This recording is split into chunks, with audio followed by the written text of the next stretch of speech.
ঈদ উল আজহা মুসলমানদের জন্য অত্যন্ত গুরুত্বপূর্ণ ধর্মীয় উৎসব। এই দিনে সামর্থ্যবান মুসলমানরা মহান আল্লাহর সন্তুষ্ট অর্জনের উদ্দেশ্যে পশু কুরবানি করেন।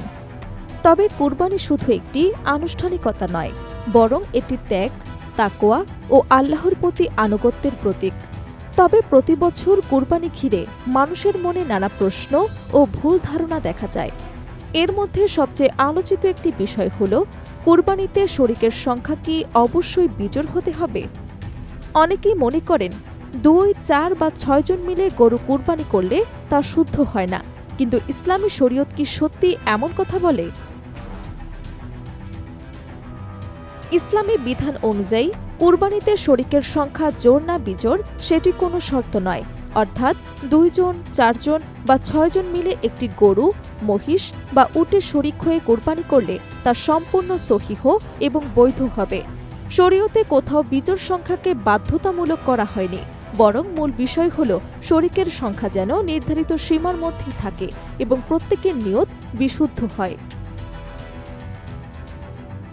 ইসলামে নির্দিষ্ট কিছু গবাদি পশু কুরবানির জন্য বৈধ করা হয়েছে। এগুলো হল উট, গরু, মহিষ, ছাগল, ভেড়া ও দুম্বা। তবে খাওয়া হালাল হলেও সব প্রাণী কুরবানির উপযোগী নয়। উদাহরণস্বরূপ, হরিণ খাওয়া হালাল হলেও হরিণ দিয়ে কুরবানি করা জায়েজ নয়, কারণ কুরবানির জন্য শরীয়ত নির্দিষ্ট কিছু পশুকে নির্ধারণ করে দিয়েছে। কোন পশুতে কতজন শরিক হতে পারবেন সেটিও ইসলাম স্পষ্টভাবে নির্ধারণ করেছে। ছাগল, ভেড়া ও দুম্বা কেবল একজন ব্যক্তির পক্ষ থেকেই কুরবানি করা যায়। এসব পশুতে একাধিক ব্যক্তি শরিক হতে পারবে না।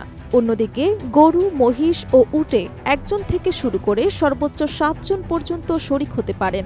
অর্থাৎ 2 জন, 3 জন, 4 জন, 5 জন, 6 জন কিংবা 7 জন, যে কোনো সংখ্যক ব্যক্তি শরিক হয়ে কুরবানি করতে পারবেন।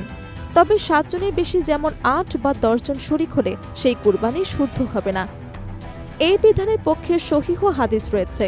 হযরত জাবের রাদিয়াল্লাহু তাআলা থেকে বর্ণিত একটি হাদিসে এসেছে, তিনি বলেন, আমরা আল্লাহর রাসূল সাল্লাল্লাহু আলাইহি সাল্লামের সঙ্গে হজের ইহরাম বেঁধে রওনা হয়েছিলাম। তখন রাসূল সাল্লাল্লাহু আলাইহি সাল্লাম আমাদের উট ও গরুতে 7 জন করে শরিক হওয়ার নির্দেশ দেন। এই হাদিস থেকে স্পষ্ট বোঝা যায়, শরিকের ক্ষেত্রে মূল সীমা হল সর্বোচ্চ 7 জন।